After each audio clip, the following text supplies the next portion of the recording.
Hello, fellow writers. I'm Lewis. That over there is Tolkien, and you have found the Scripturient Society. Welcome back, friends, to your favorite writing podcast. I was going to say your favorite and only, but that was arrogant of me. You might have other writing podcasts. I can accept being one of the many. I wish you guys would be exclusive with us, but that's a lot to ask. I understand. So anyways, that over there is Karissa Harlow, aka Catherine, aka Lewis. I'm Ash, aka Tolkien, and we're glad to have you here, even if we're not your one and only. We should, at least I would like to be one of the few, right? Yeah, you have maybe how one of the many few. writing podcasts can you juggle? I've only That's listened to a true. few, so Yeah, that's true. I have also only listened to a few, and I don't listen to them consistently either because I'm like, now I feel guilty for not writing, so don't come at me. I binge them. I'm like, I don't feel like writing. I don't feel like reading. I don't feel like watching anything. I'll just listen to some podcasts. Then I listen to like 100 in a row, and I'm like, okay, no, I never want to hear anyone's voice ever again. I do the same thing. Yeah, that's funny. Well, how has your week been? Itchy. I have bug bites. So I used to get bug bites all the time. Like when I was younger, I would have anywhere from like 10 to 25 on my body at any given time over the summertime. And then I just decided to stop going outside. And oh, that's why you decided to stop going outside. I know people mock me, but that is a large part of the reason. People are always like, gosh, I love nature. I love hiking. I'm like, I would love all of that, but I can't because there are too many bugs and I have sweet blood and they come at me. It's like my own, they eat me alive. It's like my own zombie apocalypse every time I step outside the door. That's like my little sister. Yeah. Yeah. So they bite me all the time, but I didn't really go outside for several years. And then we got the puppies and now I have to take them out to like go to the bathroom and stuff. So I only have two, but they're really bad. Like I'm going to show you, they're like welts. Can you see that? Oh no. Yeah. This one, I have to have a Band-Aid on it. For those of you who can't see, there's one on like the inside of my right forearm and then on the outside of my right wrist. Oh. And it like, Aurora was kind of scratching and she broke it open. So I put a Band-Aid on it and they are so itchy. Like I have anti-itch cream. I've been putting it on pretty regularly, but it only lasts for like 15 minutes to half an hour. And then I have to either put more on or just deal with it. Oh so my gosh. I've been having trouble sleeping because of it. Oh, that's so sad. I mean, I'm pretty prone to insomnia in general, so it doesn't take a lot, but it's just been kind of a nightmare. It's not. It's just really, and I'm worried I'm gonna like burst one and get infected because that can happen. I used to do that when I was younger. When you have like 17 on your body at a time, one is bound to burst. But I'm just really worried about it. So I'm just like constantly like I shift in bed and I'm like, oh no, am I on the bug bite? And then oh my goodness. So yeah, I feel lucky I don't have that kind of paranoia about bug bites, and I do get them a lot. I have paranoia because I cut my hands on stuff all the time. So I'm like, is my tetanus shot up to date? Because like I was chasing an escaped chicken a little while ago and I cut my hand really badly on this like piece of wire that was out in the yard. And I was like, oh my God, am I gonna die now? Is this death? Exactly. And I can't stop doing things. Like I'm like doing the dishes or baking or whatever. And I'm like, there's no way to keep everything out of the cuts in my hands. So I get really like anxious when I cut my hands up, but I don't have the bug bite thing, which I'm grateful for. I do get them. I got like 4 the other day, but again, it was like 4 and they were gone the next day. They itched, but then they were gone. So no, I'm on like day 3 of these. And this is actually better than what they were before. I can't, but that's awful. My sister almost OD'd on Benadryl once because she was outside for about half an hour and she got 86 mosquito bites. And it was awful. We probably should have taken her to like the ER or something. Like it was so bad, and she's allergic to them. So it was awful. It was bad. Yeah, I'm not allergic, so at least that's good. It looks at least, like you're allergic. I mean, maybe this is allergic. It's not deathly, at least. Yeah. Maddie's not deathly allergic either, but she is allergic to them. Yeah. They swell up like huge on her like that. Yep. So it's just a thing. And I'm convinced I don't know if it's blood type or just something weird in blood, but a lot of my family members don't have it. And they'll be like, I went out hiking this weekend. I'm like, that's great. I stayed inside for my own good. So. But even if you could go outside, would you? I don't know. I think if I wasn't afraid of the bugs, I would like go outside and read. Like, I don't know that I would go outside and exercise, but I would go outside and bug sit. Spray. I know, but then I inevitably miss like a small triangle of a spot, and then that's where they get me, and they all just pile on. Oh my God, the mosquito triangle. That's Yes, unfortunate. it is. It's like the Bermuda Triangle, but doesn't go away. So yeah. Anyway, but it tracks everything. yeah. Instead of things going missing, it just brings them all to you. So I have to stay outside for like 5-minute intervals so that like the bugs can't contact their friends and get them to come find me. So oh my God, I'm so glad that I'm not you in this sense. Yes. That's funny. Anyway, how was your week? It was good. I picked up groceries today. Grocery shopping always feels like kind of like, ooh, what exciting thing did I get myself this time? Because I like to try new things, but I'm trying to save money also. So like my little splurge is like, I got a couple like frozen pizzas, like frozen cauliflower crust pizzas. Cool. Because on nights when I record like this one, everyone in the house has to wait and to eat dinner until I'm off the podcast and done editing and can cook dinner, or someone else has to make something. But my brother, who's been in town, and he has been making dinner when I'm like recording and editing, he's not here. So I was like, what do I do? And so I got like frozen pizzas. I got a bag of tamales from the grocery store.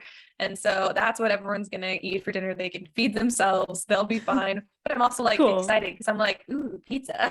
Yeah. So, it's kind of exciting when you don't eat a lot of like frozen food or like junk food. And then you get one item and you're like, this is the best. I'm so excited. Exactly. And I always try a new wine because I'm back to drinking like a glass of red wine. So I'm like, listen, if the Italians can do it, I can do it. I'm just going to have a glass of red wine at night and not worry about the calories because that's ridiculous. It's a glass of wine. And so I'm trying like a new wine pretty much like every week to see which one I like the most. So that's exciting. It's also, whatever's on sale because I'm not really much of a winey. I can't really tell that much of a difference. I can just say, I don't like this one. It's too bitter. Yeah. I can't tell you exactly why. I don't know the flavor profile, but I don't like it. But I can tell you I don't like it. Yeah, exactly. So I guess, that's really just been my day, but it's Wednesday? I can't believe we're halfway through the week already. I feel like today is Monday. And I felt like yesterday was Friday. So I don't know what's going on with me. The days are all mixed up. They really are, yeah. Oh, I know what it is, because I'll give more of this in my writing updates. But you guys, I am 5 pages away from finishing editing. And I was like, 5 pages. You would think I could have just done that last night. I couldn't do it. It was like 1 in the morning. I hit the wall and I was like, these pages are super important. I can't focus. I'm too tired to focus. So I can't do it. I have to save these. And then I thought I was going to get a chance to do them today, but then I used my lunch break to go pick up the groceries. So I didn't get to use my lunch break and work. I was swamped. I'm going to be swamped probably for the next like week. So there's absolutely no time. They're just hanging there out in the ether to get done. 5 remaining pages. So, I guess that's a bit of my writing update, but I can talk more about that later when we do writing updates. But I think that's why my week has been so mixed up feeling is because I've just been like living in that or playing How I Met Your Mother in the background while I cook. So that's pretty much my life is How I Met Your Mother and the rewrite or the edit of the rewrite, which is almost done. And I thought that the list that I had made myself was really thorough of things I needed to go back through in the book. I have a whole new list now. Yep. So it always happens every time you go, when you're really close to done, when you go through an edit and you don't feel like you need to go back again. Yes, at least not right away. So and that's what I thought when I finished my rewrite. I was like, cool, I mostly got it. And then I went through and did like an edit of the rewrite and I was like, oh no. Oh no. There's not even close. Yeah, exactly. Well, it's not as bad. Last time I had like 45 like little check boxes of things I needed to fix. Now I have like 10, but I was still like, that was with me adding back in because I got down to like 3. There would have been like 3 left at this point, but instead I'm back up to 10. So I really have added some back. And I was so proud of having cut. I'm just doing my writing update now, you guys, because this has been my week. This is my week update. I'm sorry. I just have to. I was so proud of myself for cutting 20,000 words out, right? The book is still somehow, actually, it's a few thousand words more than it was when I started. Yes. So that's infuriating, especially because I didn't even like write in that much new stuff. And I cut a lot of like plot points that weren't necessary. So I'm like, how? It really goes either way. I feel like sometimes you edit something and you don't realize you've added like 2 words and then that just compounds. And then suddenly you're like 4,000 words over and you're like, how did this happen? Yeah, I think that's got to be what happened because I was at 82,000 words, right?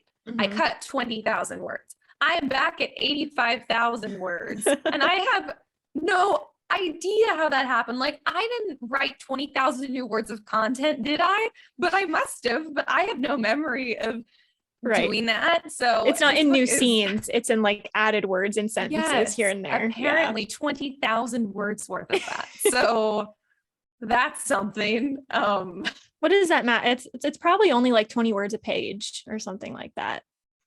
I don't want to do the math, but it's something very reasonable if you break it down like that. Yeah, it probably is. So I guess on my checklist, I should add one and say, see if there's anything you can cut out again from this version. And I feel like there is, but then maybe that'll be something you can tell me when you read it, because it's almost ready to be read by other people. And then I can finally finish reading yours, and I can read Spoons's again, my co-host over at That Pretentious Book Club. And then it'll be good. And we can just have a little writing circle, and we can all just read what each other have written. It'll be ready for you to be like, Ash, you can cut like 15,000 words of this. I got this. And I'll be like, thank you. That is what I need to know. Each and every word you can cut. Yeah, that would be great.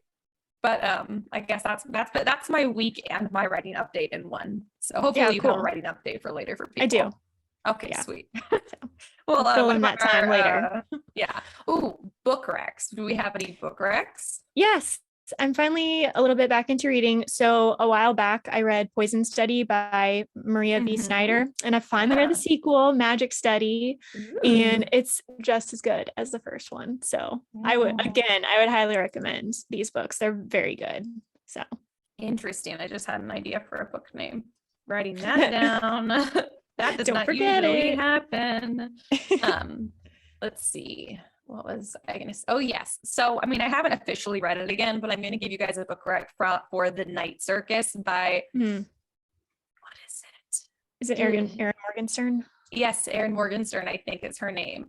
So The Night Circus is what we're doing on That Pretentious Book Club this week. And I honestly haven't even picked it up because I thought I was going to read it this week, because I thought I will finish my edit first before I dive back into this book. So I know I really like this book. So it's a great book. It's very kind of like dark, mysterious, magical YA circus stuff. So excellent. I enjoyed it very much the first time. I imagine I'm going to enjoy it again. I think I read it in college, so it's not one of those I read like in high school and then my taste has changed so much since then. So that's my book rec if you guys want. I read through it pretty fast. I think it's a series. It could be wrong. Oh, is it? Is it a series? It might not be. I don't know. For me, it felt like it concluded well enough to be a standalone. So I guess it could be a standalone, but I don't know. There was a lot of potential, I felt like, in the world. So that's a great one. Highly recommend. And then you guys can go visit That Pretentious Book Club, our sister podcast, and get our episode on it. So yeah, if you guys want to giggle. But what about our word of the week? Yeah, so this one, I don't know, is it a recommendation or words of the week recommendations from is it Kendall's dad? Did you say? Yes.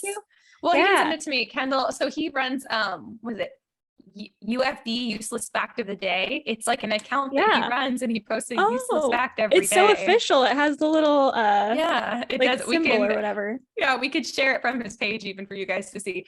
But this is where he posted one this one happened to be about a word, and I was like, oh, hang on, this is so something we need to share with people. Yes. So it is technically a word rec from me, courtesy of Spoons' father. Right. So he was an English teacher. Yes. So it makes sense. He was on the Of Mice and Men episode, right? Yes, from That Pretentious Book Club. Yeah. He was. I think it was great fun. He's very funny and very nice. Yeah, cool. So this is from him. Colygraphia, Colygraphia, and it is the official term for writer's block. I looked it up. Apparently Coly means hinder and graphia means write, so it's to hinder writing. Ooh, Colygraphia. Yeah. From now on, it's to be like, are you okay? You don't look so good. Yeah, I have colygraphia right now. Yeah. So it's really bringing me down. Yeah. Is there a cure? That. No.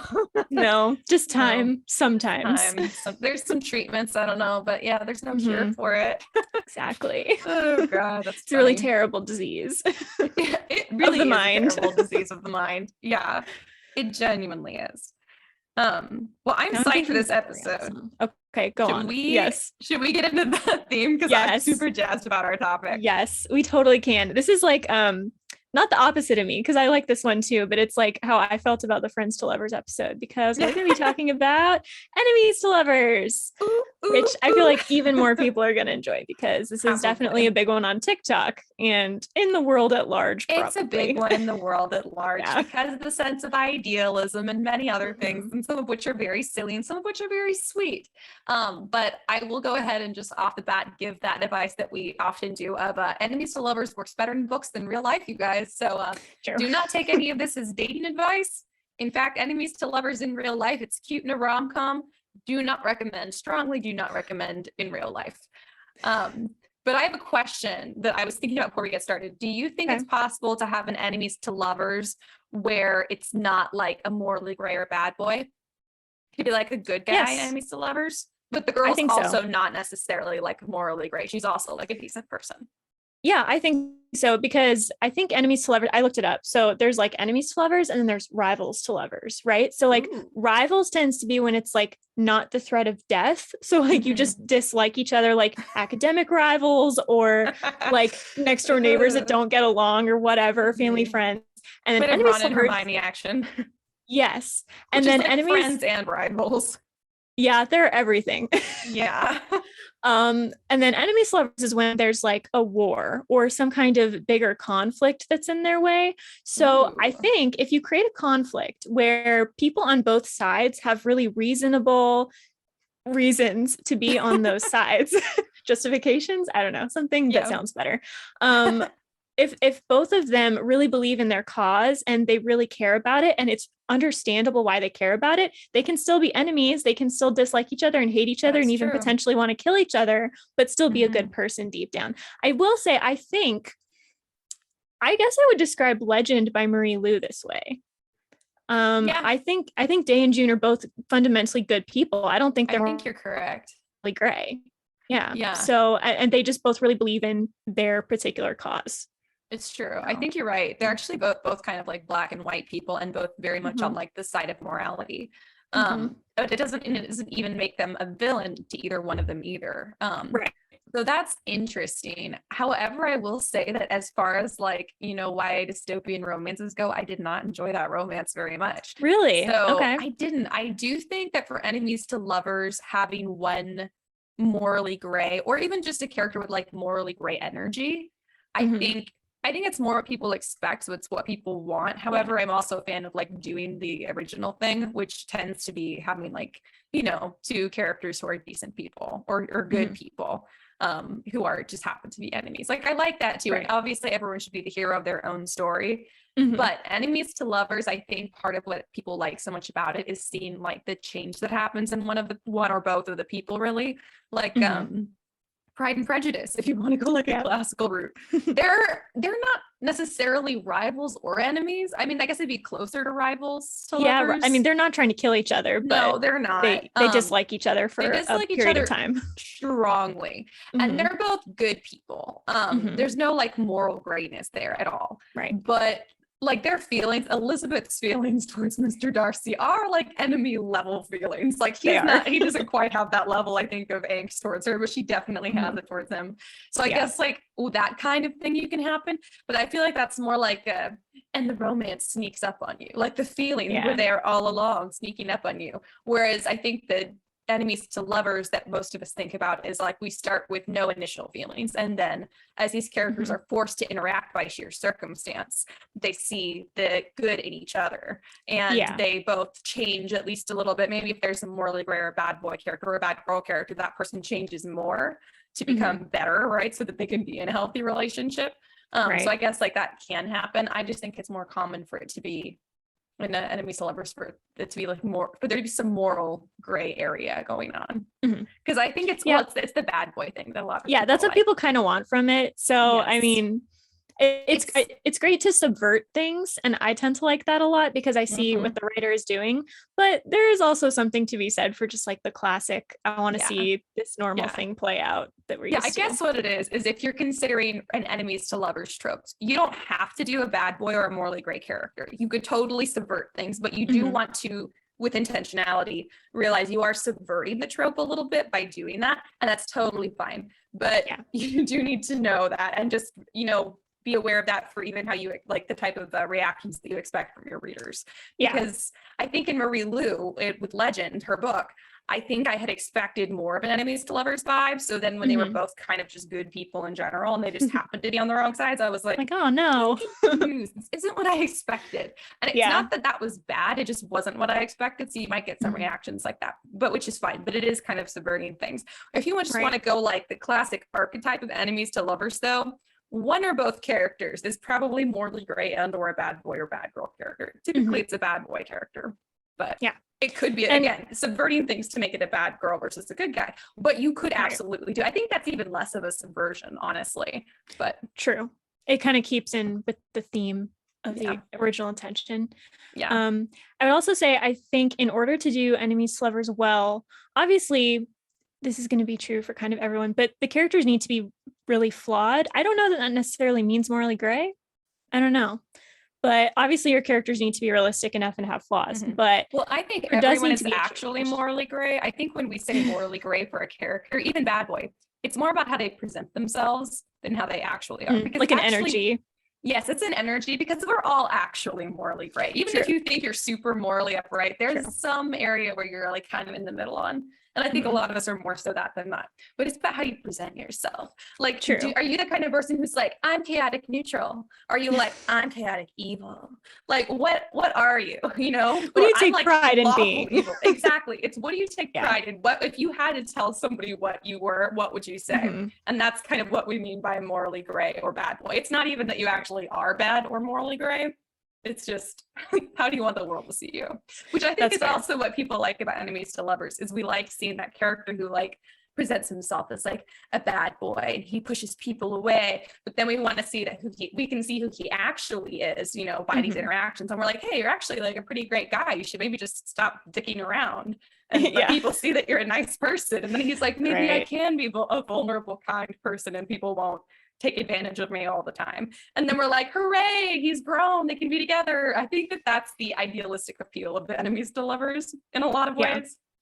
Yeah, I agree. Yeah, I do think definitely, like when we said with friends to lovers, it's kind of that the nature of the relationship changes. But with enemies to lovers, I do think there has to be a fundamental change in one or both of them, like on a deeper core level, where they have to acknowledge that something they've believed or something they've been doing is wrong and now they want to change. Which is just different and is kind of, first of all, it's more character growth, which is just going to make it maybe a little more interesting for a lot of people. But also there's a lot you can explore there in terms of themes and of course plot and decisions people make and the mistakes they make and wanting to make up for those mistakes and all of that. So there's a lot of different ways you can do it. I think it's true. And also, if you like the star-crossed lovers trope, enemies to lovers goes well with that. I actually don't really like that trope. It kind of bugs me. I'm like, just pick someone who'd be easier to be with. Like, why'd you have to go out of your way to find the most difficult match? I think like, that too sometimes. Yeah.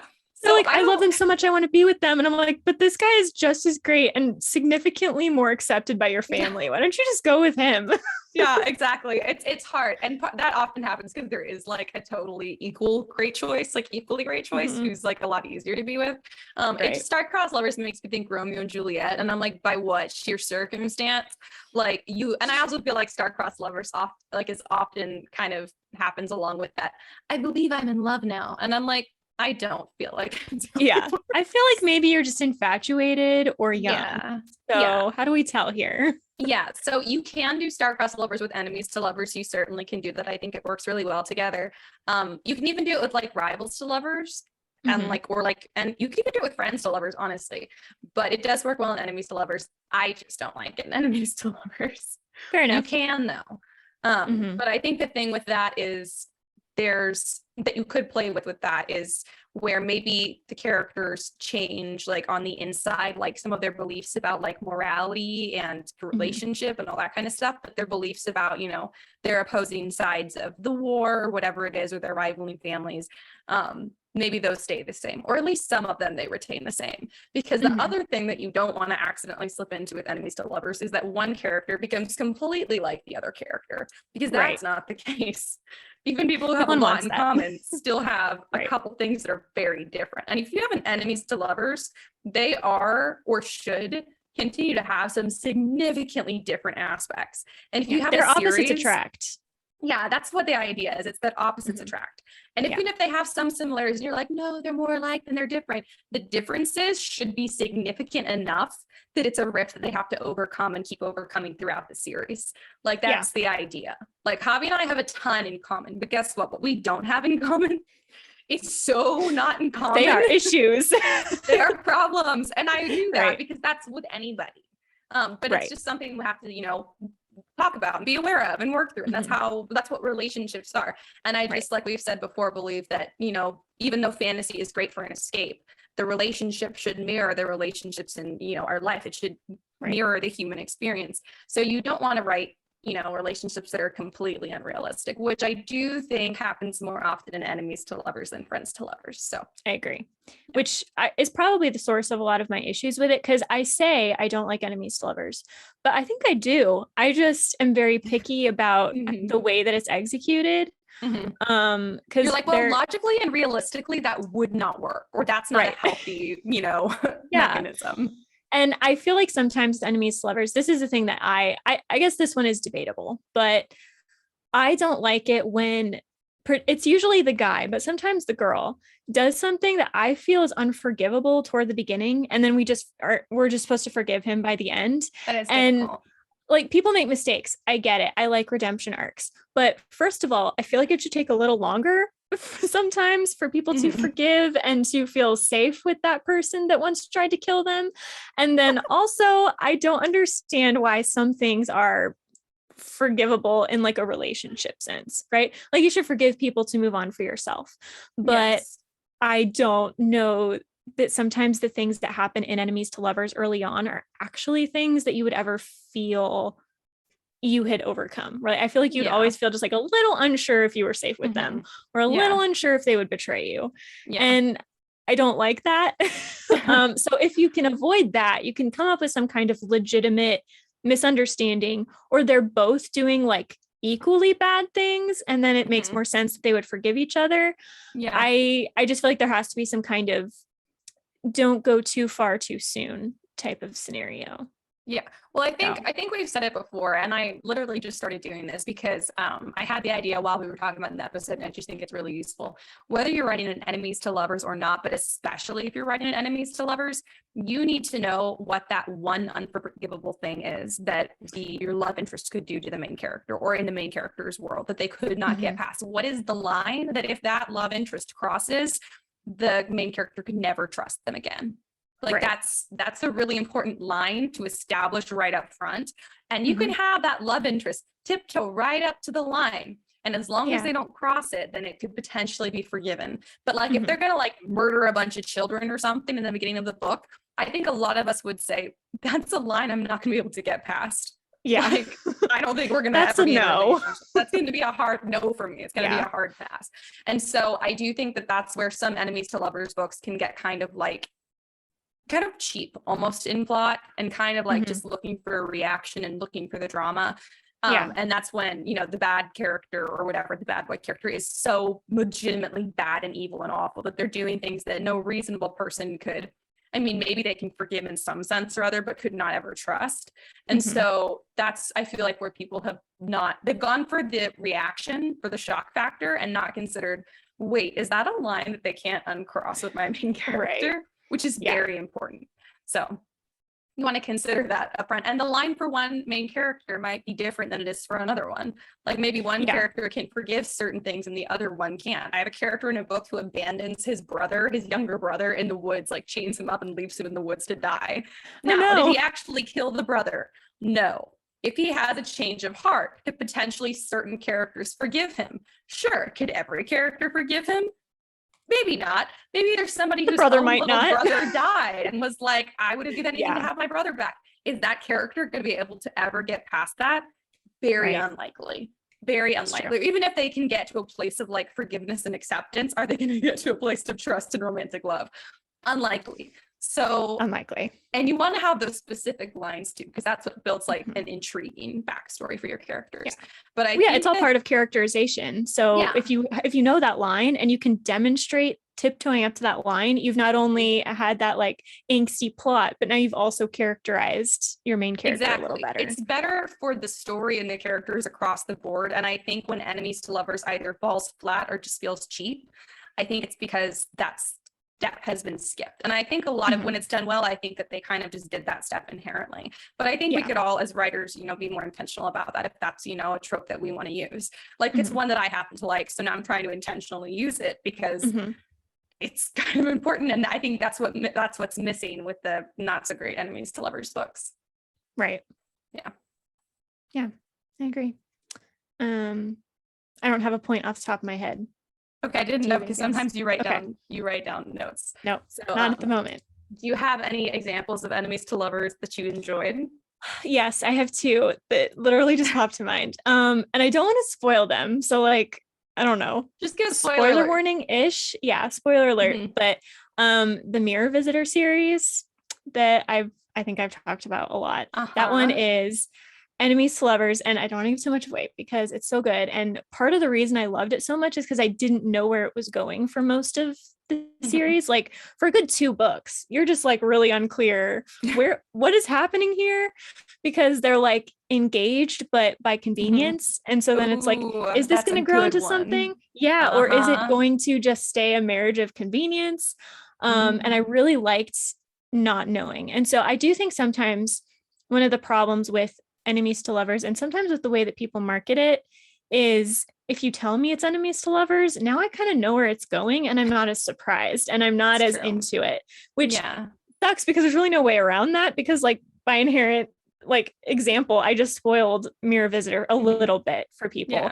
Well, you can also tell in like the back jackets of the book, it'll be like Stacy has to do this big plot thing, but what is she going to do when Alejandro, this sexy villain, gets in her way? The tension is off the charts. And that's like essentially the vibe of the entire back jacket description. And you're like, gee, I wonder if it's enemies to lovers.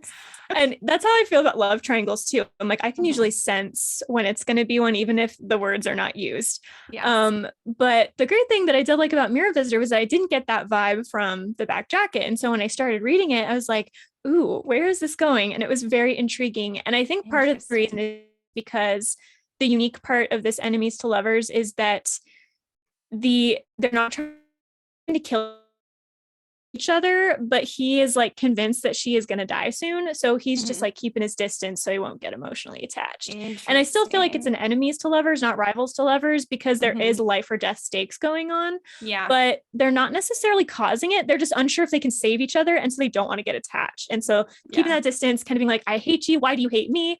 And a lot of it's, for most of the book, she's like, I think he hates me and I don't know why. It's now I'm mad at him because he judged me up front and all that kind of stuff. And gosh, I love Thorne so much.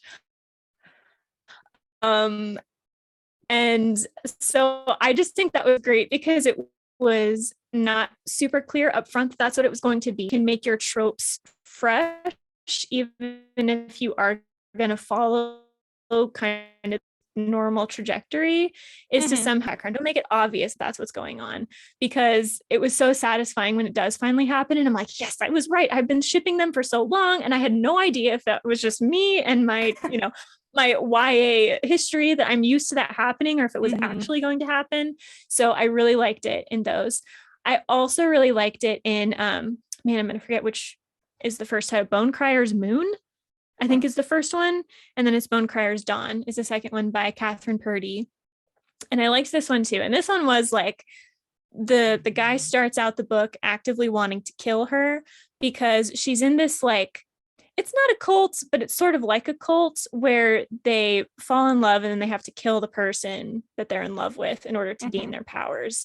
And most of them just do it. And they're kind of raised with this understanding that they're going to have to, and so they get really used to it inside. And the main girl character is like, I'm going to kill whoever shows up tonight, and he shows up and he's like, I'm going to kill her because my father died in this way. And so it's so much tension, and then he ends up kidnapping her. And normally I don't like that kind of thing, but it makes a lot of sense here. And then they do kind of talk, and not to spoil too much, but they both kind of come to realize like maybe we were both wrong. Maybe it doesn't have to be this way.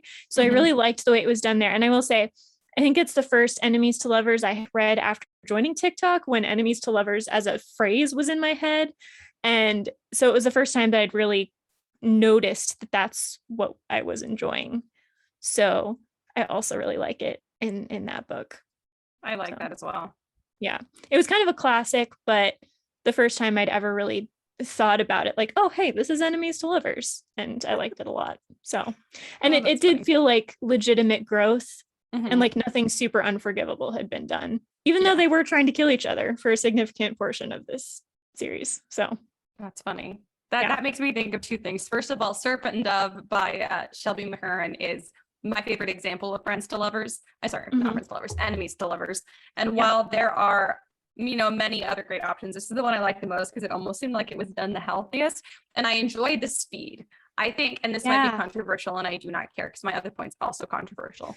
But this one is that I think enemies to lovers should be a much slower burn than friends to lovers or any other kind of romance. Because they've just met and they have so much to overcome. Exactly. They have so much to overcome. There's so much more ground for them to cover than a usual couple who doesn't have these vastly important, very different things out of common with each other.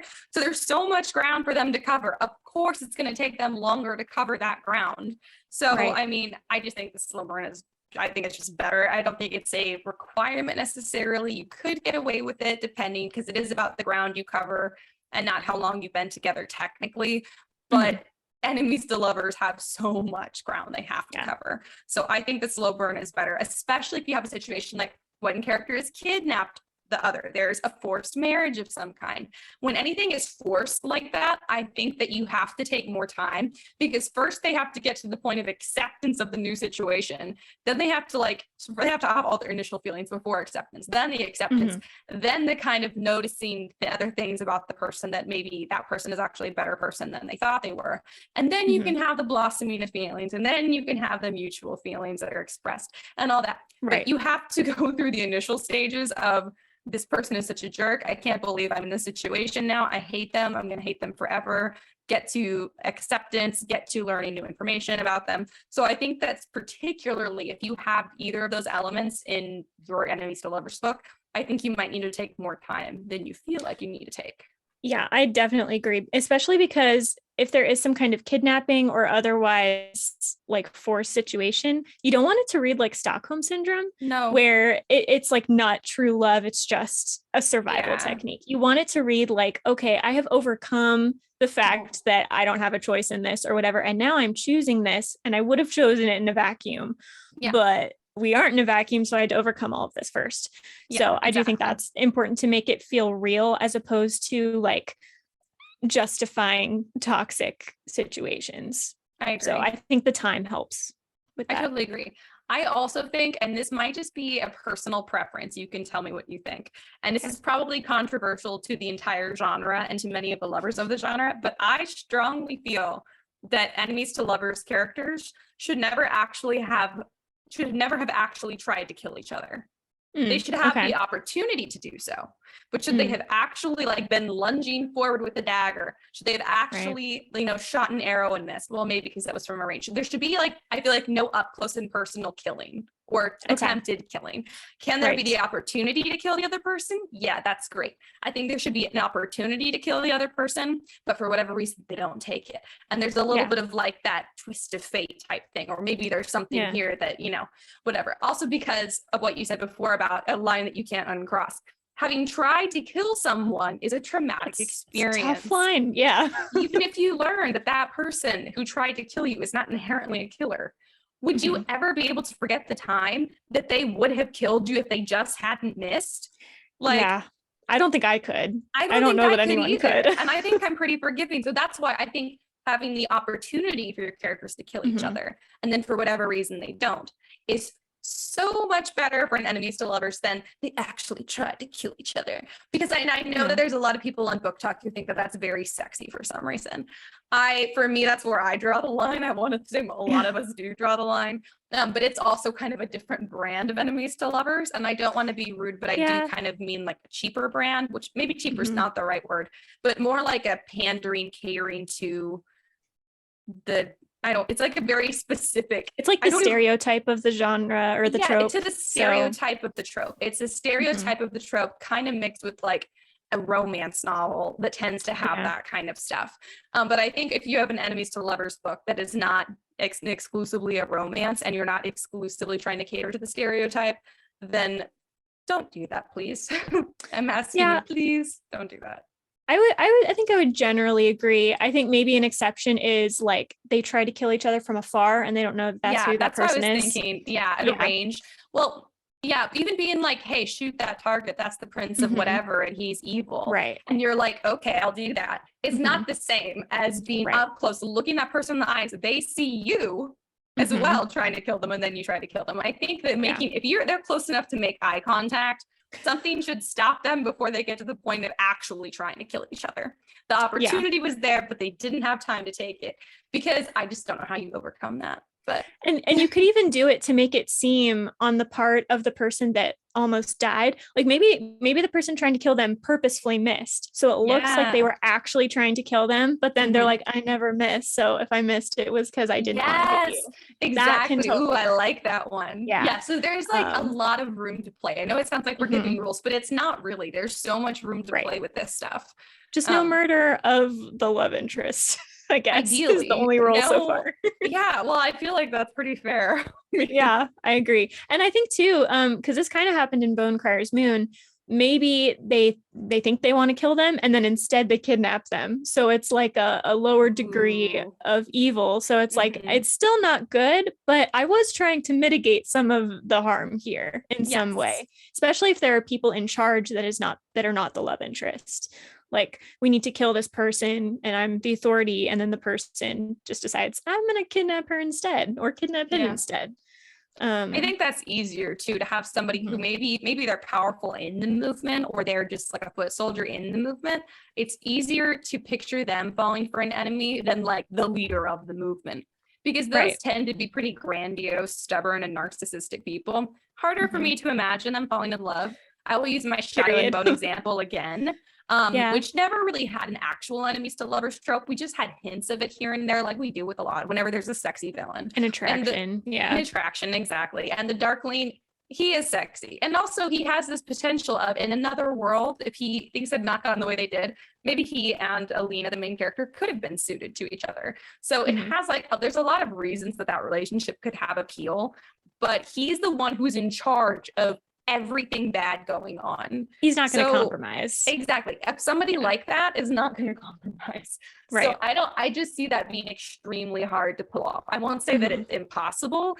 I just don't see it as being very likely. Those personalities, I think, don't typically compromise. So you can't really you can.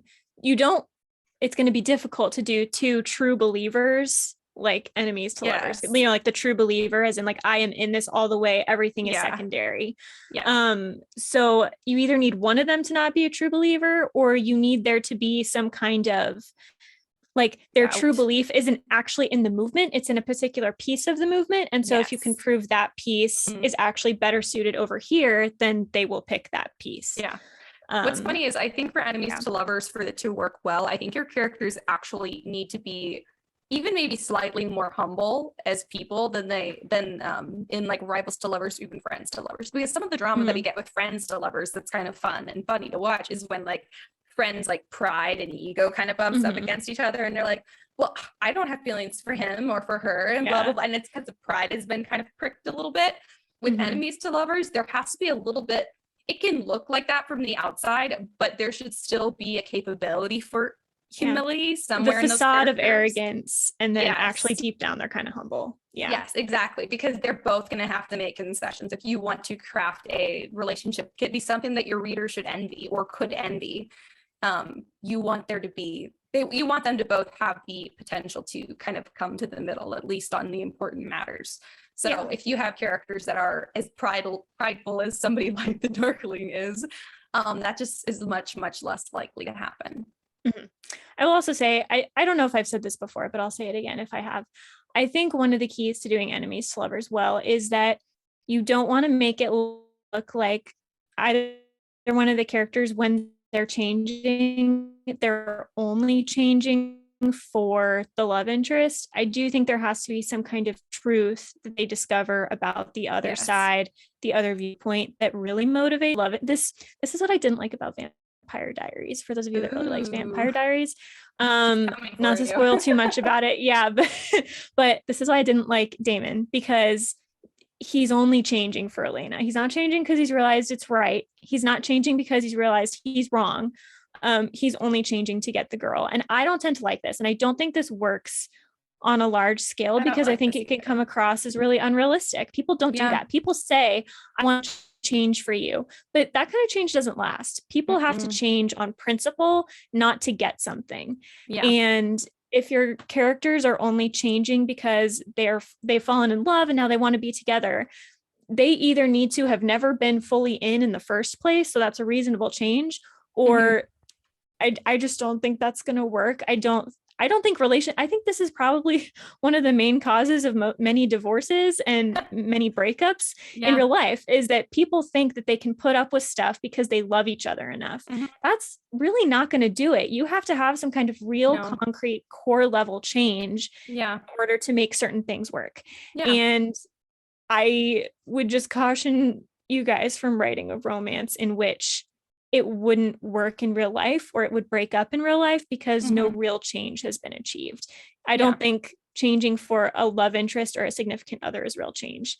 And I think that's probably not contradictory, controversial, because people seem to have this romantic ideal of, well, I can change him, or, oh, well, she'll change for me.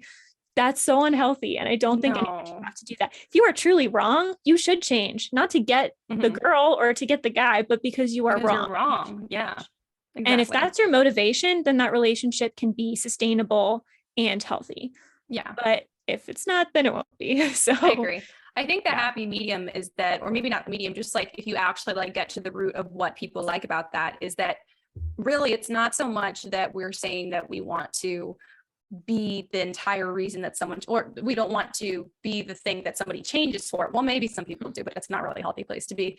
It's that you want to be an influencing factor in what makes them change. And that's fine. I mean, that's people affect each other all the time. Your mom affects you, your friends affect you, your dads affect you. Like everybody affects you in some way or another and influences you. So you change when you love someone. Exactly. So you do things differently to help them and but to be there for them. Did they change for you? No. So you want, if you're doing enemies to lovers and they're changing, they should not be changing for each other. They might be changing in part because of each other. And also I do say in part, because there's also other influencing factors that are inherently in their environment that would also be working on them. So they can change because of, but not for the other character. And then also to the point that you said before about like, it's just not sustainable, the I changed for you, baby type thing, because I think that is also why a lot of relationships don't last, unfortunately, is because maybe at first they don't have much in common, or, it's a bad boy or whatever it is. And then, one person acts like they've changed for their love interest or whatever. Right. And then as soon as they feel like they've got that person, or as soon as things, slow down and those initial feelings of like puppy love die away, then they revert right back, because the change had either it wasn't real to begin with, it wasn't deep enough to begin with, or in some cases it was completely fake. And it was literally just to get the other person. So that happens a lot. Love bombing is a term I've heard recently that is interesting used by more like manipulative people.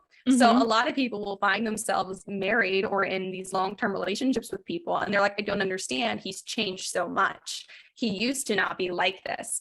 And so they love bomb them really, really hard. The guys, so this is typically the guy versus girl scenario, but of course it can be reversed as well, is that they love bomb you really, really hard to make you think that they've changed, or even if because they think that they've changed for you, which again, not sustainable. The happy puppy love feelings die away, but they've already secured you. Then they start to act like a dick because they actually have not changed who they are. You threaten to leave, they love bomb you again. So you think, oh, they are that person after all. Then that goes away again after the feelings subside again. And then you're over back and where you over. started. It's a cycle. It's an awful cycle of love bombing and treating you horribly, and love bombing and treating you horribly, because there was no real change. It was just the facade of change. So you do need to be really careful in enemies to lovers that you're not, you know, displaying a change that could only have happened as a facade. Like, big sweeping changes don't actually happen for somebody else. It just can't. Right. It needs to happen because of something in that person. You're like, oh, I want to be better for that person, or I see these things that person has in their life and I want those too, and I want to understand how they got them. That shouldn't just be about the love interest. It could be like, my friend has got this thing in his life that I really like, I respect that, I want that. Or there's this person that I respect, this mentor, and they always say this and I keep thinking about it. Like, any one person is not the result of another person, even if you're going to say that they changed because of that person.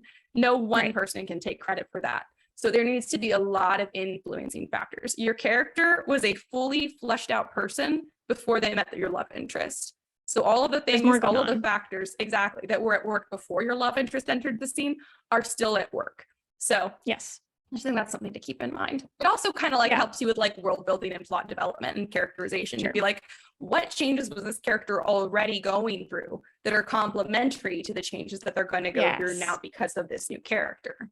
Yeah. They're being emphasized by the love interest, or maybe even started, but they're not started and finished by the love interest. Exactly. And this is one of the reasons I did really love Mirror Visitor and Bonecryer's Moon. In both of them, this is, I guess, why kidnapping scenes tend to kind of work for enemies to lovers, even though in real life you should probably never date a kidnapper. But by inherent, probably you should never date a kidnapper. Let's get a little more concrete on that. Never date someone who kidnaps you. No. But in books, it does kind of seem to work, because by nature of being kidnapped, usually the main character, but maybe the love interest, the main character is taken into a totally new environment that they knew nothing about before, and they're exposed to other people as well. So like in Mirror Visitor, Ophelia is taken away from her home planet to a different planet. They're not really planets, but anyway. And so she meets a bunch of different people with different viewpoints and everything than she's ever known. Same happened in Bonecryer's Moon. She's kidnapped, but she's also interacting with the friends of the love interest, not just the love interest. So a lot of people are saying a lot of new things, and at first, they're like, no, I'm never going to see your side of this, I'm never going to agree. But then over time, when you're hearing it from a lot of different people, there's usually like the not love interest nice person in the group, either a guy or a girl who's just like super sweet and is like, I'm only doing this because my brother's here, I'm only doing this because whatever. And they're like the ones that bring them food or that like clean their wounds, and they're the nice one. And they'll say something about like, well, I do really believe in this cause, I don't love the execution that we go I don't love the lengths we go to all the time, but I believe in it. And then that's where they're probably going to hear someone out and listen, and then say, okay, well, like the love interest also said something like that before. And then they start to think about the people in their past, and they're like, well, were they lying to me? Were they only giving me one side of the story?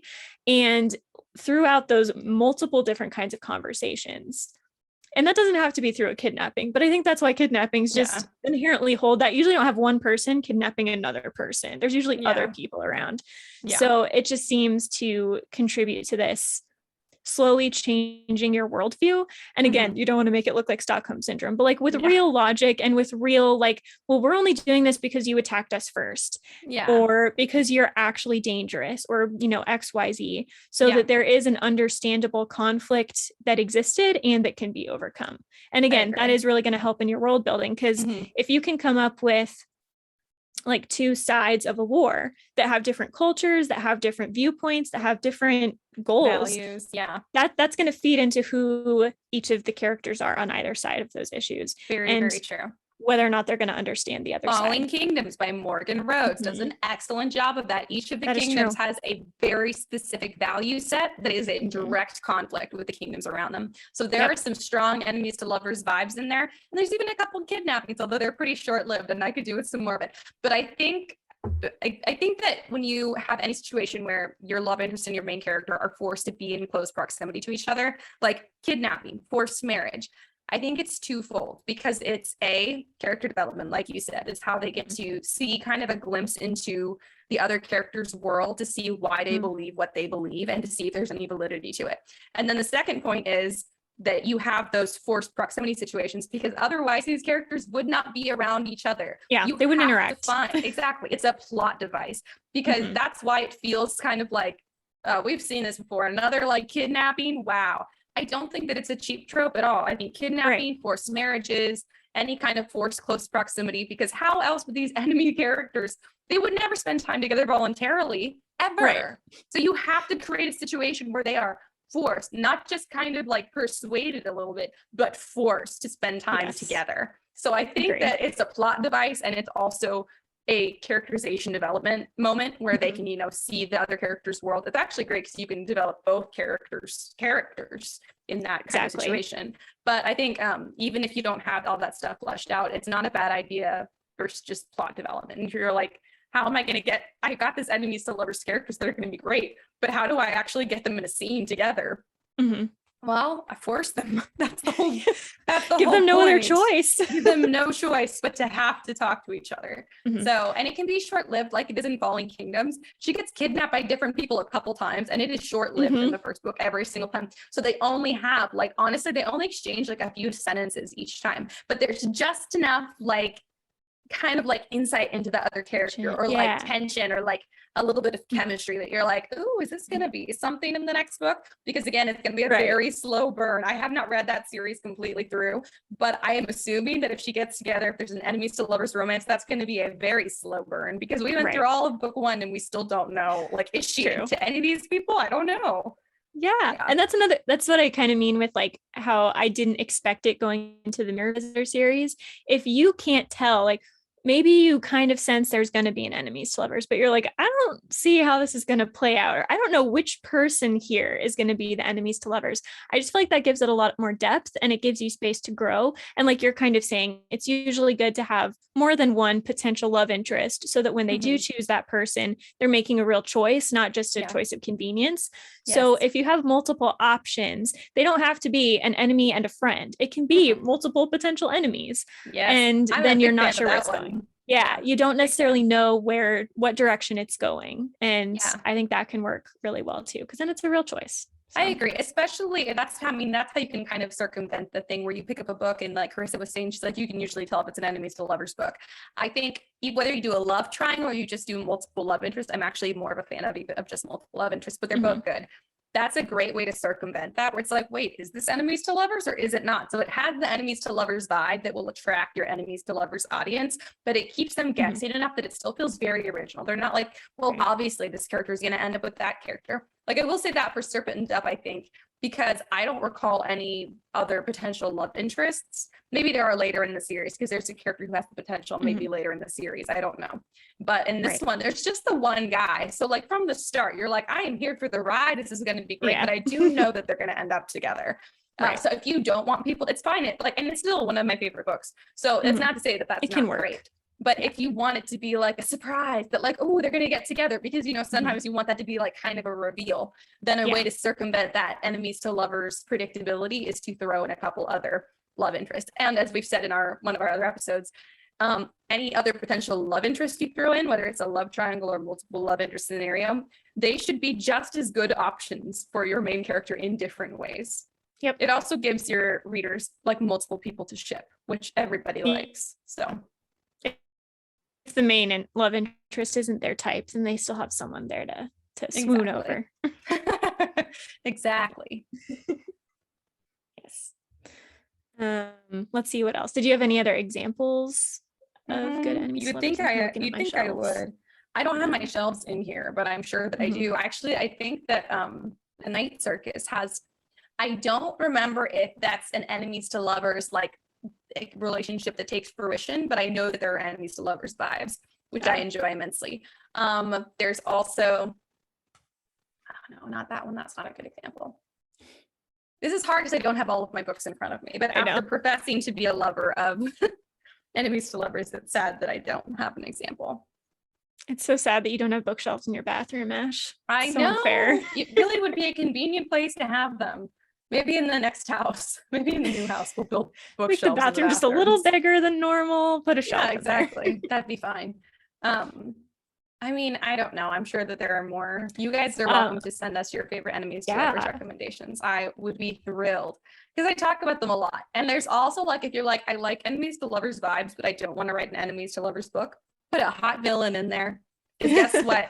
Us enemies to lovers, people love that. We do. We love a hot villain. That's really the happy medium. It's like not enemies to lovers, but it gets that vibe in there. Yes, exactly. And we're like, I know that most likely that's not going to actually happen, but I am enjoying the energy. Yeah. I guess weirdly, Court of Thorns and Roses is enemies to lovers. Both ways. That is multiple enemies. Book. It is. Yeah. So I guess kudos for that. Yeah. And only that. Just kidding. Not really. Anyway. No, we're not.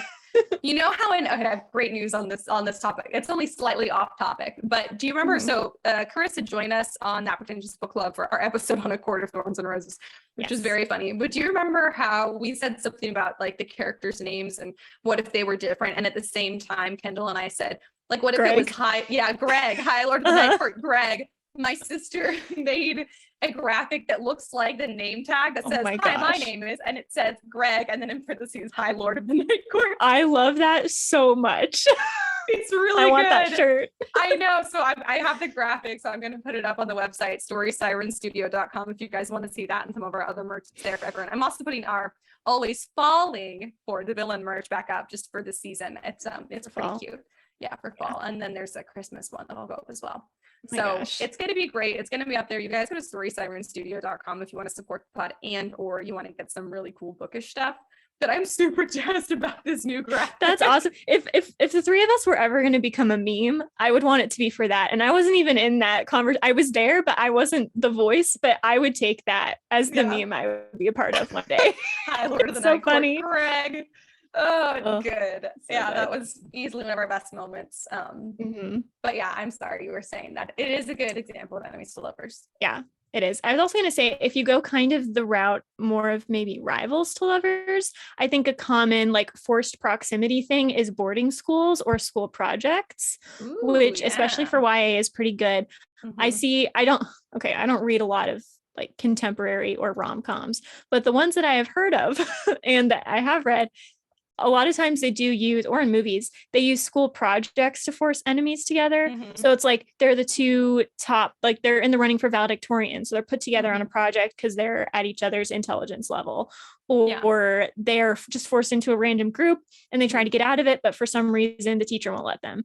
And or a Hallmark movie, and the big city lawyer is supposed to go like, secure the sale of some beautiful rural property, and the person who lives on the rural property, who is just coincidentally extremely handsome, is like, no, you can't do that. And so they're kind of rivals instead of just enemies, and then they fall in love, and we're all like, oh my god, I didn't know this was gonna happen. I love it. That is like the adult version where it's like, what if your career forced you into proximity with someone you hated, but then what if you fell in love? So I mean, school projects for YA, like romantic mysteries and stuff, I think kind of do that too, where you're kind of like, just your career has put you in conflict. So if you're doing something more contemporary, if it's kids, I agree. If it's like kids or teenagers, school projects, school stuff is a great, or like different cliques or whatever, that's a pretty common one. I just look at High School Musical, so that's a great one. If you are doing like adults or new adults or whatever, then maybe their careers are in conflict, which you could also put in a fantasy setting. So just because you're like, yeah, but those are just for contemporary, not necessarily. Like just you can put them anywhere. Exactly. Translate it to what it would look like in a fantasy world or a sci-fi world or whatever, type of world your book is set in, and then go from there.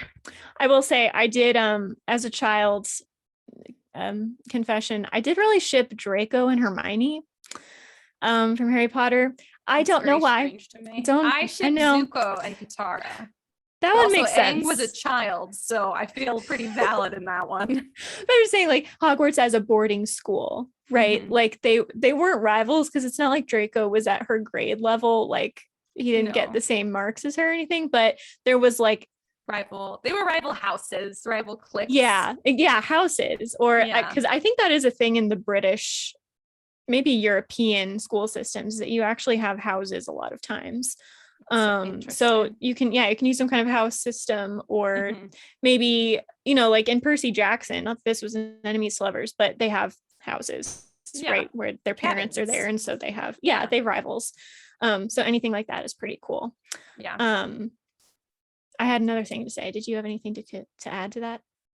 Something about what you said reminded me of an anime, and I can't for the life of me remember which Draco anime, and Hermione, Zuko and Katara.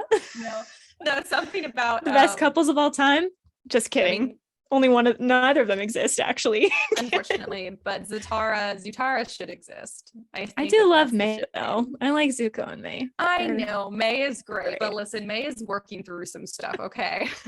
But so is Zuko. They're perfect. I know, but they're friends. See, it's because they're friends to lovers. That's why you're on their I was going to say, are they enemies to lovers or friends? Because they're kind of enemies for a while, but then May is like, I'm going to betray your psycho sister for you. And I'm like, this seems like the correct choice. Yeah, I feel like they're never like direct enemies. They just kind of end up on the opposite side of things. I feel like they're more like friends to lovers, maybe a little bit of rivals to lovers energy.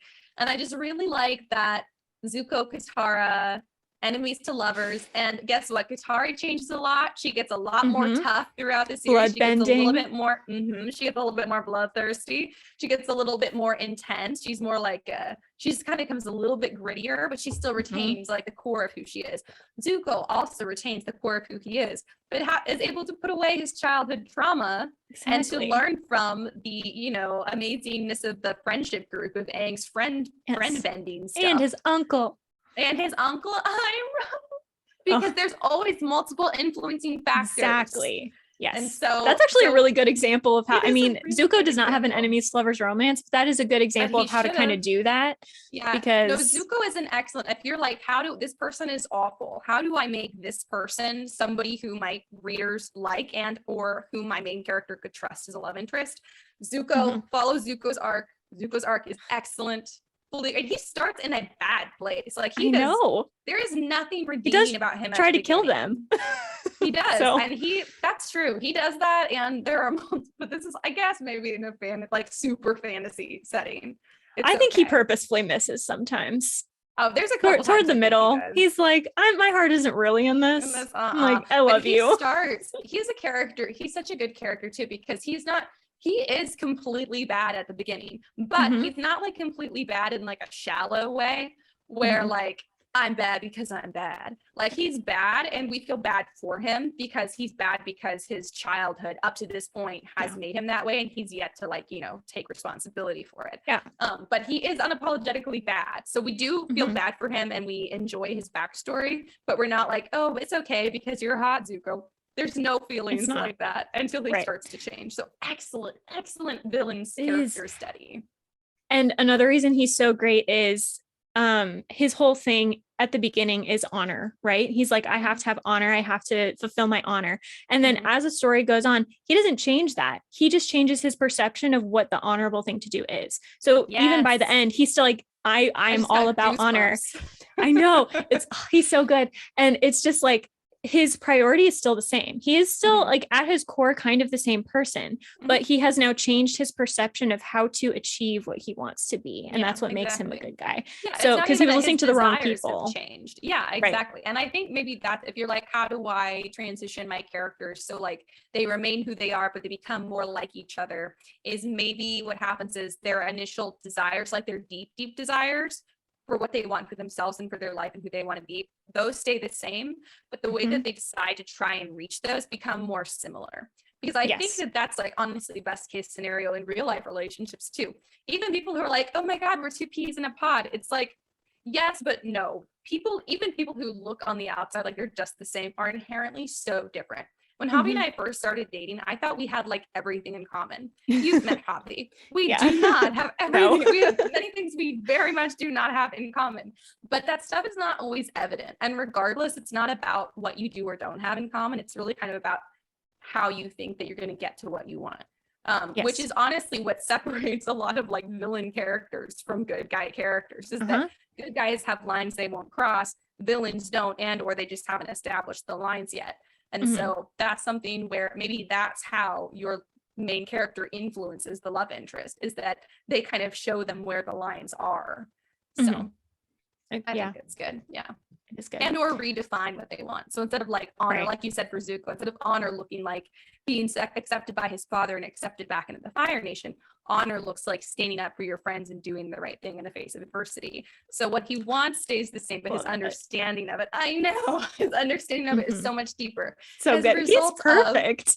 Tara. And I mean, the whole Aang friendship crew, but Tara. Everyone. But she was a part of it, okay? She's involved. They have that thing. She was part of it, but not the whole reason. Exactly. Forced proximity. At one point they were trapped in a crystal cave together. And I'm like, kiss. No, Ash, no. Don't, no. They're not ready for that yet. But maybe we can build the groundwork here. If that was going to be a romance, it would be a very, very slow burn, of which I approve. So true. No. And yet she ends up with Aang. Which I know they were trying to do like a very slow friends to lovers burn the whole time. They were. I liked it. It worked for me. Hit or miss for people. For me. Friends to lovers is hit or miss. Yes. Yeah. Anyways. Yeah. So then I was going to ask, how. I only have a couple examples of this, so I don't know if you're going to have any examples of your own. How do you feel about like an enemies to lovers where one of them already has a boyfriend or girlfriend? I don't like it. I agree. And the reason is because it feels too much like cheating. Yes. But I don't know. I have no but. I just would like people to stop. I would just like people to stop. I don't know why, because I've luckily never been cheated on before, but for some reason I am really hypersensitive to even the idea of cheating. I am too. Fact that like Javi, I never want to give him any reason to think that I would ever cheat on him, and also because he has been cheated on before, and I know that many people have. So I'm like hypersensitive about it, and I was long before him. So I think my standards for what loyalty are just much higher. Like I wouldn't even fantasize about another guy. For many people, that is considered completely okay, and I guess that's a conversation that you have with your partner. But like for me, So in a book, if a character already has a boyfriend, absolutely not. I think that the closest that you can get with that, because I get it. I also don't like the thing in a book where someone's like, I fell in love with the first guy I've ever had feelings for and we're together forever. I'm like, that's really sweet and cute. But realistically, most people have had like one or two or more relationships before that. And that has baggage that you need to work through. And I would like to see more of that in our books because of, like I said before, I think it's great to represent the human experience. And for so many of us, that is the human experience. If you have like some prior relationships or even prior crushes, and those should still influence you a little bit. And so I do think there should be more of that. And it's okay for your main character to be in or have had a past relationship, but nothing can happen between them and your other character, their love interest. Even if the love interest is a bad boy and the bad boy wants it, that's okay for him to want it. She should not take any step. I'm obviously doing like that. She is the main character in this scenario. He's the bad boy, because it can be any gender swapped you want. Exactly. It's a gender swap if you wish. I do not care. But before any tangible steps are made to be together, that first relationship needs to be completely finished, or I'm just not going to support it. And this is very much my preference as a reader, because of how I feel in real life. And I think Karissa probably feels similar. And I'm willing to bet more people than want to admit it feel similar, because how would you feel if, you were dating somebody and then they started talking to somebody before they broke up with you? Wouldn't you rather them break up with you first? Yeah, it just sucks, because a lot of times I think when they take, the girlfriend or whatever, they just make the author makes them kind of a bratty or mean person. And I get that, because then no one's on their side, but also that still doesn't make it okay. You still can't cheat on people that are also bad people. Like that doesn't make it okay. No, it does not make it okay. It does not make it okay. I'm still not on your side now. And I generally believe, and if I were queen of the world, this is what I would do. If you cheat on someone, you are now not allowed to be with the person you cheated on them with. Like you can break up, but you are not allowed to be with the person you cheated with. I feel like that's fair. I know, right? I feel like that's fair too. If I were queen of the world, I could enforce this, but of course it's impossible to enforce legally. So in books, how about we just don't do that? I think there is only one exception to that. And it's kind of like the reverse of the forced proximity trope. If your character would absolutely leave the person they're with if they could. If it's like an abusive scenario and the woman knows she's going to be tracked down and murdered if she leaves her husband, then in that scenario, Do I still like it? No. Can I accept it? Absolutely. That's a very nuanced, very difficult scenario. But unless it's a scenario like that, where like they legitimately cannot safely break up with the person before pursuing a new relationship, I'm not on board. That's the only exception for me. And I would say in real life, that's also my only exception. Yeah. So I think just, keep that in mind, because I think more of us than not would say that, because what it comes down to is your feelings and opinions are just as valid as what, you think that the broader media is telling you that people feel like. And also, we also know, but from just fact of history, that what the media says everybody feels is not always what people feel. So I would say, if you're in doubt, go with your own instinct. How would you feel if you were in would that this character? Be okay if you were any of the characters is really a good rule of thumb. If you're the girlfriend that's not going to end up with the guy, how would you feel about the way he's treating you in that relationship? And what would you think about him as a person if he did that? So then if you do make the choice, then that's something that all of the characters now have to overcome. Exactly. So, and if you are the person that is cheated with, what does that say about the person that you say you want to be with? Like, if they cheated on someone else, they're probably going to cheat on you one day. There's a saying, never trust a cheater and a leopard never changes their spots.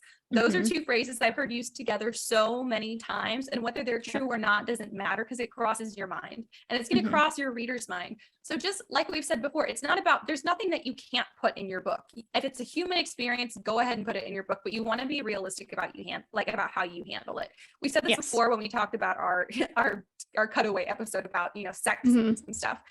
It's totally fine to put sex in your book, but you want to treat it realistically. Like this is why we have so many problems. And I think so many people, I mean, I'm not going to blame it all on books, because authors are not responsible for what readers take out of their books. But there's like a wider media problem. There's a much wider media problem. Yeah. Exactly. And I think that as creators, I think if we all just took responsibility to try and illustrate the human experience more realistically, then maybe we could, not that we're causing the problem to begin with, but maybe we could actually be a part of the solution. And so I think that that's more what it is. So whenever you're dealing with something like relationships, romance, sex, things that are very just big parts of daily life for your readers, they're gonna be, then you just want to make sure that you're being as realistic as possible about how people feel and what kind of consequences or benefits result. And it's not because you could cause somebody to have a horrible life if they took something wrong out of your book. It's just about, it's that thing, if you're not the problem, but you could help, create a solution. You could be the solution. So you could be the solution, maybe for someone, which I think is worth trying to be realistic. And so it's definitely not about censoring yourself at all, because I don't believe in that, but it's just about being honest about how your characters would feel, which is why I feel like the answer is no. If your character has not broken up with their significant other yet, there should be no tangible steps towards a new relationship. Unless, like we said, the caveat of it's unsafe for them to leave the relationship for some reason. Right.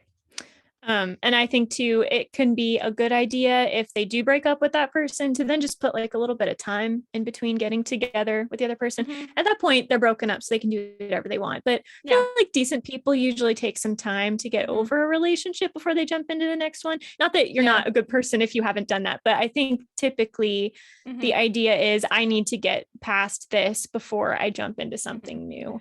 I think it depends. I think it depends on, I think if the relationship was committed on both sides up until recently and then the relationship ended, then yes, I think that your characters need to take some time. However, if it was something kind of like the relationship wasn't really that serious to begin with, kind of casual, or never really there, either kind of casual or had been dying out for a long time, then maybe you jump at the chance to enter a new relationship with someone you feel passionate about. Is that a sign of necessarily super emotional maturity? That depends on how long the last one has been dying out, why it didn't end earlier. But I think it just depends on almost like the level of burn of the last relationship. Did it end slowly? Did it end quickly? Because if it ended quickly and it was sudden and kind of jarring, then your main character is probably going to need a chance to catch their breath. If it's been ending for a while, they might be like, all right, in my heart, it's already been over for a while now. So I think I'm good to just step into something new.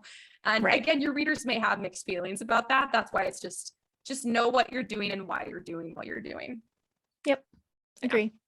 And then my last point, I don't know if you have any more, is I feel like I know what you're going to say. How do we feel about lovers to enemies? I want to see it more. It's so funny. I told Javi what we were doing an episode on, and he goes, what about lovers to enemies? And I was like, dude, you're like in my head. I know, right? Like, how great is that concept? However, this is so rarely done, but I love the idea. I think it's harder to do this with your main characters, because the idea, like if you have a series Get and you have attached. start out with lovers, exactly, you're attached, so you kind of want to see them end up back together. So that would be like the lovers to enemies, and then they're enemies, and then enemies to lovers. You'd want to take it like full circle, I think, for most series, if it's your main characters. Now, if it's like a secondary character, I think that you can totally do lovers to enemies, or you could have that be like a really big, like driving plot force, like these people who are in love and now they're enemies, and now a war has basically resulted from there being I enemies. love that. Yes, exactly. It's so good. There's so much potential, whether you want to use it as a plot device, or you want to use it in your secondary characters, or you want to use it for your main characters and then just bring it full circle at the end of the series. I think excellent idea. We do not see it enough. So original, so gripping. And it also kind of like supports that theme of, you know, hate and love are really basically the same feeling. It's the same. They're both just as passionate. Yeah, exactly. They're both way up here, same level exactly. They're just on opposite sides of the spectrum, and they can flip so quickly, so easily. I've heard some people say, if you really hate the person you broke up with, that shows that you really love them. I don't know if I agree with that, but I will say, maybe I should say it's not love and hate. I think it's what we recognize as love and hate. I think it's often obsession and hate, because I think that actual genuine love cannot turn to hate. However, I think that what we call love that is actually obsession, I think that can turn to hate. And maybe that's the theme of your book. What's the difference between love and obsession? And when does it become hate? There's just so many conversations that we could have about that, and we should have about that. And fiction is a great place to play with those themes. And we don't do it enough. And we should be. So if you guys have an idea, please go for it. Yes. And that's kind of where basically every trope is going to come in, but specifically to enemies and lovers, enemies to lovers, you should have some kind of twist on it, even if it is kind of plot wise functioning the same way that it usually does. There should be some kind of new thing that you're adding into the equation, some kind of new theme, some kind of new perspective, just something new. And it doesn't have to be like groundbreaking. It just has to be unique enough that it doesn't feel like all of the others. And I do think a lot of that typically comes down to theme. You can put whatever theme you want in any book, and it will feel different from a book with a similar trope. So if you want to do love versus obsession, or hate versus obsession, or whatever, that can be a good theme to use in enemies to lovers, or lovers to enemies, or whatever you want to do. Love and hate are great. Yeah, those are great options. If you're like, my book is kind of lacking a theme, but it has enemies to lovers, love, hate, obsession, infatuation, these are all excellent. What's the line that you won't cross? These are all excellent themes that you can play with. There's just so much to them. Like, you can never run out. You can never be like, oh, this theme is overdone.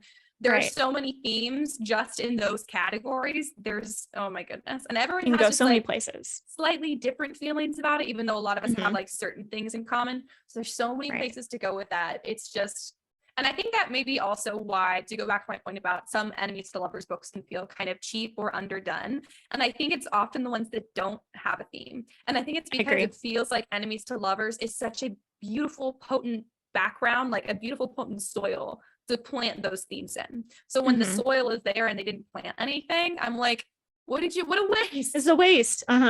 Exactly. So I think that's when, to me, an enemies to lovers can feel kind of like just wasted, forsaken a little bit. Could have been better than it was, which is kind of feel about Court of Thorns and Roses. Maybe that's what I really don't like about A Court of Thorns and Roses. It's like there's kind of a theme, but then it contradicts its own theme in the first book, and then the rest of the series contradicts the entire first book. And this is really my issue with it, is that I really like Sarah J. Maas does the thing that you like, where she provides multiple love interests, and spoiler, she doesn't end up with the first one. So I love Throne of Glass. We are not Sarah J. Maas haters by any means. And so when I read Throne of Glass, I was like, at first I was kind of upset because it was like the first book I'd read like that. And I was like, I don't like this. And then I got into it and I'm like, okay, I kind of see what you're doing here. I like it. And really the problem with A Court of Thorns and Roses is that I don't feel like it was executed well. I don't think it was saying anything. It was just Throne of Glass for adults.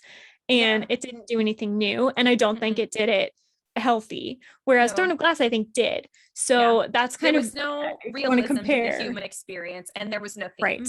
And those are the two things that can kill any book, but especially an enemies to lovers book, because enemies to lovers is already a trope, like we said, that you don't typically see in the real world for good reason. So you are starting with a trope that is unfamiliar to most of us in our personal lives, or should be hypothetically. Hopefully. So you really want to bring it back down to earth a little bit with, you know, realistic shared human experiences and the theme that we can all relate to that says something broader about life in general. So maybe that is what it is, why I just didn't like it as much. And I should have. There were so many elements of it that I was like, this should be an ebook. And alas, it was not. And it's not because it was like spicy. I read Serpent and Dove. And that was spicy. And you love it. And I love that book. And not because of the spicy, but because of the themes and the characters and like the level of the burn and how realistic the enemies to lovers, you know, arc was in that book because of how slow the burn was. I felt like it was the most realistic portrayal of enemies to lovers. So that's why I like that one. So if you guys want a good example and you haven't read it, you should go read Serpent and Dove. There is a sex scene, so just know that. But even this sex scene was way more realistic than most sex scenes. So Shelby Mahurin, applause for you. I have no problems. I have no everything's good. Yeah. I don't know what the rest of the series. I haven't read it, but book one was excellent. Yeah. Right. Yeah. So that, I think, theme is where you're going to make or break tropes that are as common as enemies to lovers. So. Yeah, I totally agree. As common and yet as foreign to our real lives. Yeah, exactly. Yeah, exactly. Well, do you have anything else to say about enemies to lovers? Because I do not. No, I'm good. All right. Well, then, do you have any writing updates for us? Because I already gave you guys all mine. I know, I do. I mean, it's not like a super intense one, but I submitted back on September 30th at 9 p.m. I submitted my short story to the L. Ron Hubbard Rise of the Futures contest. And just FYI, if you guys ever want to do this, don't go in 2 minutes before the deadline and try to send it in, because you do in fact have to have an account, and sometimes the accounts time out. So Lewis, you had so much time. I didn't miss it because in my brain I was like, okay, it's due at midnight New York time and I'm in Arizona, so I'm like, I need to submit it by 9. I looked it up about half an hour before and I was like, oh, it's my time that the deadline hits. So, but in my head, I was like, I still have to get it in by 9 p.m. So I went in there at like 8:50 and then I had to make the account, but I still had 3 hours. So this is a very fortunate thing for me, but you guys do need an account. And if you're like, I've submitted before, how long ago? Because they might not recognize your email anymore and you might have to make a new account. And then one of the questions was, have you ever submitted under a different name? And I was like, it was yes or no. And I'm like, I feel like my answer is more complicated. I have submitted, but not under a different name, under a different account. So I said no. And now I'm fearful that I'm going to get caught on some kind of accidental technicality. Oh my God. You're going to be like, actually, you had an honorable mention once. I was like, I know, but I didn't know how to answer the question. There was no room for an explanation. Surely they just meant under a different name, because people change their emails all the time. And pen names, I think might be what they meant. Yeah, I think so. So I think it's fine. I think you did just fine. My confidence in the story went wildly from 5% to 100% sure I was going to win over the course of 24 hours. I was like really confident at like, 90%. And then I read it through. I'm like, 80%. I want to be humble. And then I read it again and I'm like dropped to 5% because I realized all of the flashback tenses were wrong. And I had to go in and change those. And then I was like, but wait, I don't write in present tense. And so I was like, how do you write flashbacks when the original is in present tense? What if there are present ongoing statements in the flashback? And so there was a certain point when I was just sitting there like, I have forgotten all tenses. I don't know the difference between past and future anymore. I did that a little bit when I was reading your story too, because I was like, I know I'm supposed to be double checking for this, but like, I don't remember what they're supposed to be right now. Yeah. And so I'm like, I'm 80% sure I caught it all. I do think I'm 99% sure I was consistent. So I don't know if it's correct. Yeah. So I think it was consistent.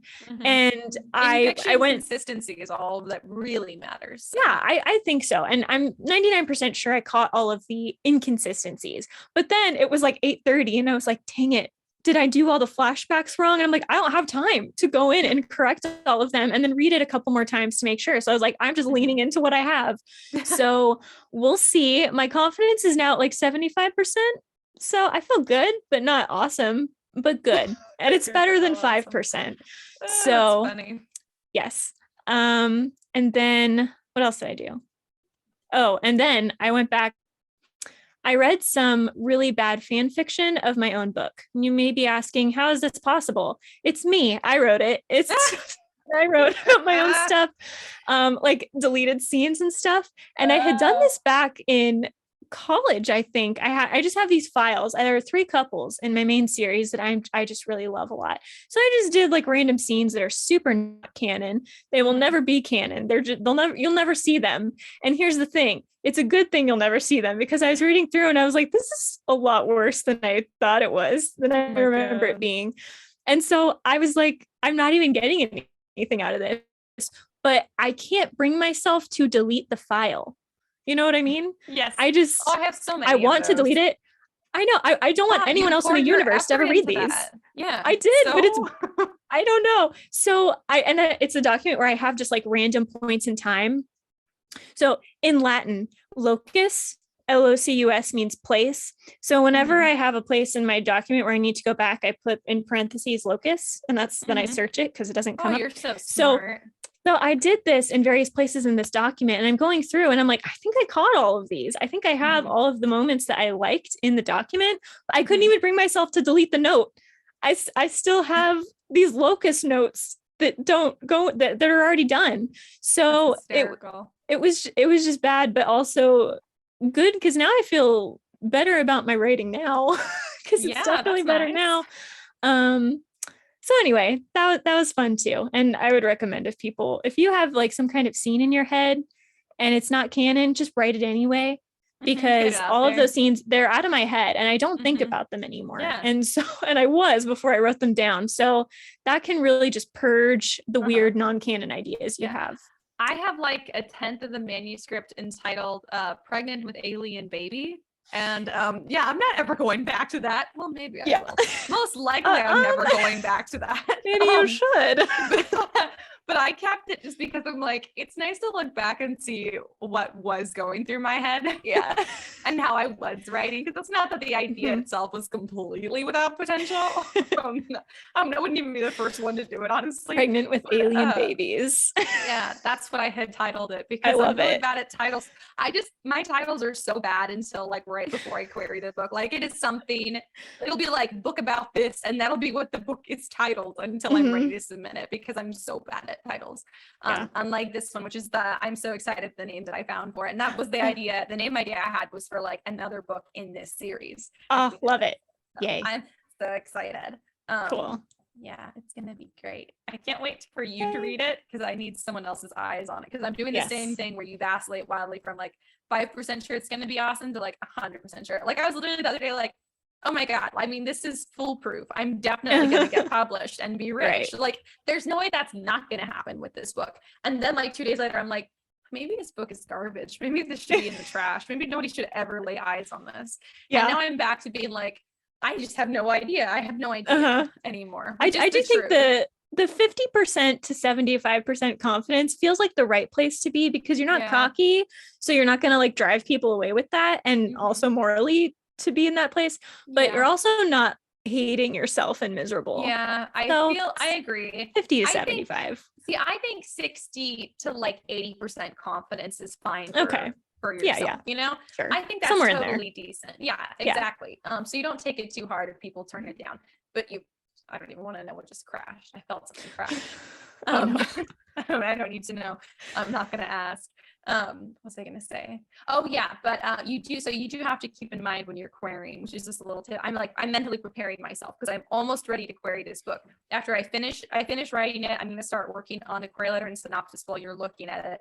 And then it's going to be ready to start querying again. But I just have to remember that at least 50% of the reaction to my query letter and my book is not because of my query letter in my book. It's because of whatever is going on in the literary agents, their current list of who they represent, and how their day is going. It's true. Who's going through their email, if it's them or an intern.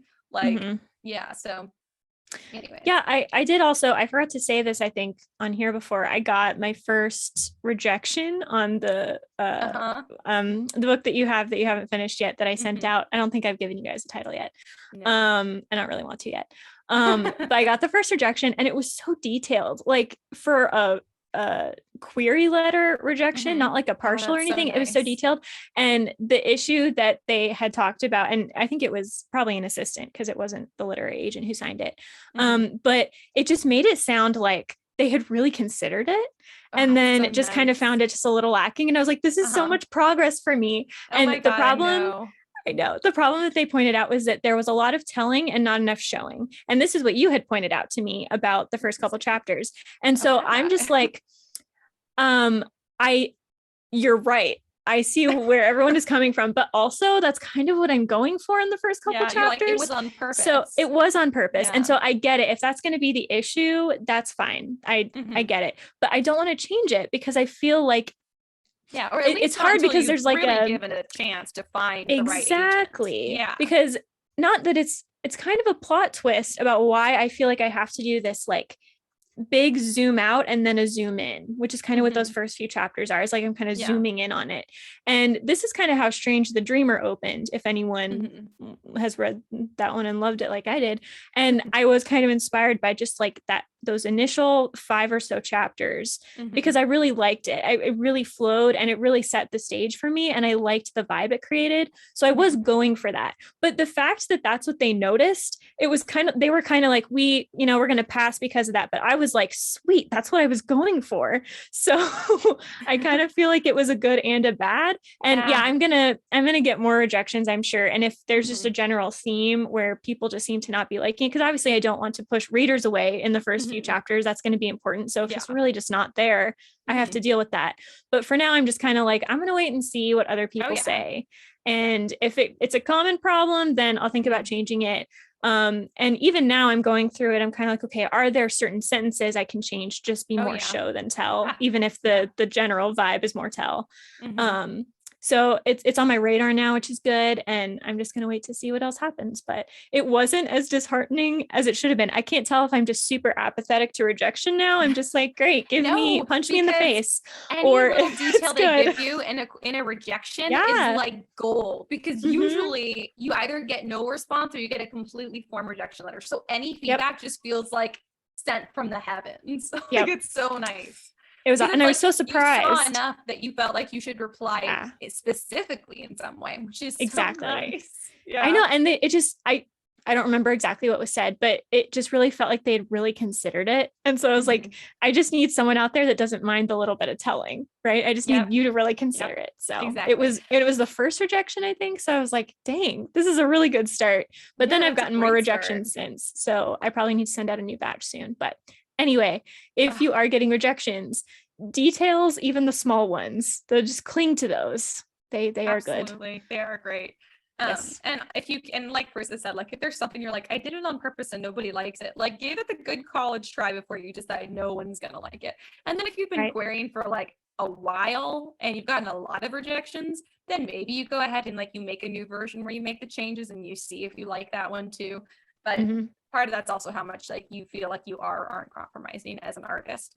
So exactly, that's kind of like an individual choice. But so cool. It was nice. Exciting stuff. So much stuff is going on in Carissa's world of writing. It's true. I've had a really good year so far. This has not been what my life has been like up until now, but it's been pretty good. It's almost like the podcast helped. So crazy. I know, it's almost like this podcast has helped me do a full rewrite of my book also, and come up with a great idea for my new book. And also like help me like through this whole editing process, like motivate me / guilt me through this editing process that I'm 5 pages away from finishing. Gosh. I so get that though, because if I am even remotely not paying attention, I have to say to myself, don't do this, because then you're just going to have to come back to this place and edit it again. Yes. Because you need to be totally focused. Yeah, exactly. So I honestly don't even know if I'm going to get to edit the pages tonight. I might have to not edit them till tomorrow, and I have to read a whole book. So I'm like, this is what keeps happening. This is why it's taken me this long. But I'm 5 pages away. So dang it, I'm going to try and get it done this week. And then I just have my little 10 things I have to go through and check off. And then I can work on my query letter and you can read it and Kendall can read it and I can work on my synopsis and it will be ready to go. Thank God. And then I can finally read your book and Kendall's book, which are sitting on my desktop staring at me. And I'm like, I want you, but I cannot have you. I gotta wait. Just be patient. I do. It's why I had started watching you, like I said, and I've stopped because I can't handle new content right now. I'm like in the zone on my book, which is why I'm not letting myself read your book or Kendall's book. Yeah. Or if I wasn't for That Pretentious Book Club, I would not be reading any other books at all because it's throwing me off. So I'm like, that's why I'm watching How I Met Your Mother that I've seen like 3 or 4 times. Yeah. I'm like, it's not really interfering. Exactly. It won't interfere. So 5 pages away.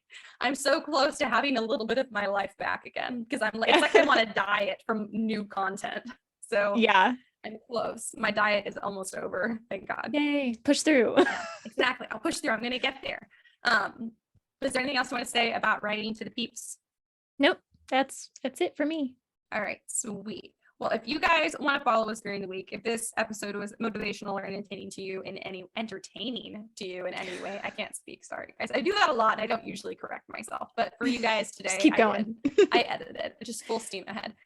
You guys can follow us on social media. We are on Instagram and TikTok. We are the Scripturient Society. Like we mentioned before, if you guys want to check out our merch and support the pod, you can do that at StorySirenStudio.com. That's our production company. Or if there's something you want us to talk about in an episode, you guys can email us at contact@StorySirenStudio or DM us on social media. If you guys don't want to support us financially, you're like, oh, the budget's too tight, or none of your stuff is cool enough for me to buy, Ash and Karissa, perfectly fine. If you guys want to just tell your friends about the pod, that would be great, and or leave us a rating below, because we're always growing and that's great. And that means that we can talk about writing with other people more and more, which is really the way that you can improve upon yourself. I don't know if you guys have noticed that, but just between Karissa and I talking to each other. So we want to hear about what you guys are working on. We want to hear what you guys want us to talk about. So please do not hesitate to reach out. If you're thinking about it, do it. We want to hear from you. I think that's everything that we've got for you guys. So until next week, keep writing. And we'll see you on the next page.